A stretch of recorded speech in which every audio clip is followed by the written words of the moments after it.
നമസ്കാരം. 2023 മുതൽ കേരള സർക്കാർ പിണറായി വിജയനും പിണറായി വിജയന്റെ പാർട്ടിയായ CPM-ഉം CPI-യും ഒക്കെ നഖശികാന്തം എതിർക്കുന്ന ഒരു പദ്ധതിയായിരുന്നു PM ശ്രീ പദ്ധതി.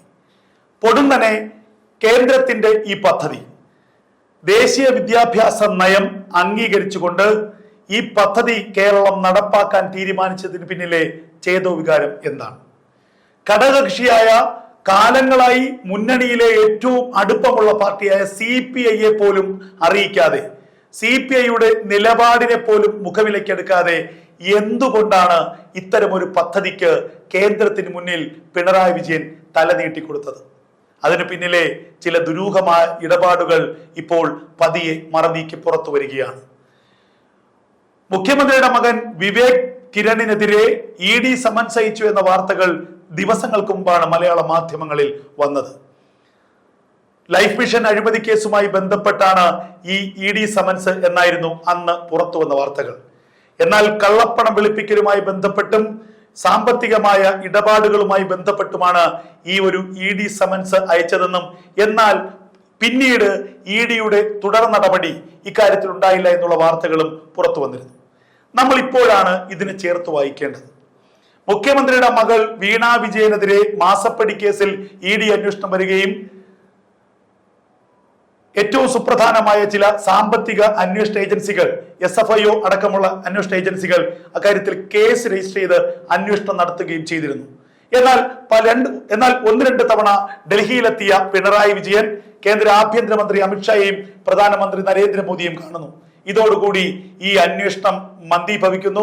പിന്നീട് അന്വേഷണം എങ്ങുമെത്താതെ അവസാനിച്ച മട്ടിലായി. ഇപ്പോൾ ഇതാ വിവേക് കിരണിനെതിരെ EDയുടെ അന്വേഷണം ഉണ്ടായിരുന്നു എന്ന വാർത്തകൾ പുറത്തു വന്നു. എന്തിനായിരുന്നു ED അന്വേഷിച്ചത്? കേരളത്തിലെ മാധ്യമങ്ങൾ ആ വാർത്ത പൊടിതട്ടിയെടുക്കുന്നു. പിന്നാലെ വീണ്ടും ഡൽഹിയിലെത്തുന്ന മുഖ്യമന്ത്രി പിണറായി വിജയൻ, പ്രധാനമന്ത്രി നരേന്ദ്രമോദി, അമിത്ഷാ തുടങ്ങിയവരുമായൊക്കെ ചർച്ച നടത്തുന്നു. നിതിൻ ഗഡ്കരിയുമായൊക്കെ ചർച്ച നടത്തുന്നു. തിരികെ എത്തി പൊടുന്നനൊരു ദിവസം മുഖ്യമന്ത്രി പിണറായി വിജയൻ വിദ്യാഭ്യാസ മന്ത്രിക്ക് നിർദ്ദേശം നൽകുന്നു. വിദ്യാഭ്യാസ മന്ത്രിയുടെ നിർദ്ദേശത്തിന്റെ അടിസ്ഥാനത്തിൽ വിദ്യാഭ്യാസ സെക്രട്ടറി PM ശ്രീ പദ്ധതിയിൽ ഒപ്പുവയ്ക്കുന്നു. കാര്യങ്ങൾ കഴിഞ്ഞു. കേരളത്തിൽ അതിന് പിന്നാലെ CPI അടക്കമുള്ള ഘടകകക്ഷികൾ വലിയ പ്രതിഷേധം ഉയർത്തുന്നു. CPI എന്നല്ല, CPM-ന്റെ വിദ്യാർത്ഥി പ്രസ്ഥാനമായ SFI പോലും വലിയ പ്രതിഷേധം ഉയർത്തുകയാണ്. ആ പ്രതിഷേധങ്ങളെല്ലാം തള്ളിക്കളഞ്ഞുകൊണ്ട്, ആ പ്രതിഷേധങ്ങളെല്ലാം മൈൻഡ് ചെയ്യാതെ പിണറായി വിജയൻ ഒറ്റയ്ക്ക് ഇത്തരമൊരു നിലപാടുമായി മുന്നോട്ട് പോകുന്നു. കേന്ദ്രത്തിലെ BJPയുടെ മുന്നിൽ വഴങ്ങുകയാണ് പിണറായി വിജയൻ.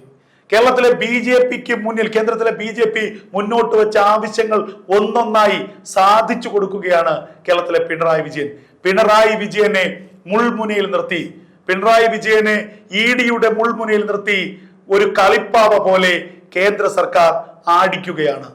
കേന്ദ്രത്തിലെ BJPയുടെ കയ്യിലെ കളിപ്പാവയാകുന്നു കേരളത്തിന്റെ മുഖ്യമന്ത്രി പിണറായി വിജയൻ.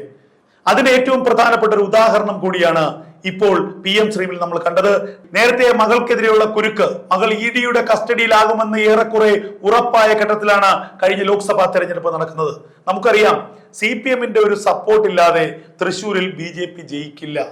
76,000-ഓളം വോട്ടിന്റെ ഭൂരിപക്ഷത്തിൽ സുരേഷ് ഗോപി തൃശ്ശൂരിൽ ജയിച്ചിട്ടുണ്ട് എങ്കിൽ CPM എവിടെയൊക്കെയോ സുരേഷ് ഗോപിയെ സഹായിച്ചിട്ടുണ്ട് എന്നതിൽ യാതൊരു തർക്കവുമില്ല. അതിന് സമാനമായ ഒരു പിന്തുണ വരുന്ന നിയമസഭാ തെരഞ്ഞെടുപ്പിൽ ഉണ്ടാകും. കേരളത്തിൽ ഒരിക്കൽ കൂടി ചിലപ്പോൾ പിണറായി വിജയൻ അധികാരത്തിൽ വന്നേക്കാം. ആ പിണറായി തന്നെ അധികാരത്തിൽ വരണമെന്നായിരിക്കും കേന്ദ്രത്തിലെ BJPയുടെയും താല്പര്യം. ആ പിണറായി ഒരു തവണ കൂടി അധികാരത്തിൽ വരുന്നതിനൊപ്പം കേരളത്തിൽ 10ഓളം സീറ്റുകൾ കൂടി BJPക്ക് ലഭിക്കും. അത് പിണറായി വിജയന്റെ ഉപകാര സ്മരണയാകുമെന്ന കാര്യത്തിൽ ഒരു തർക്കവുമില്ല.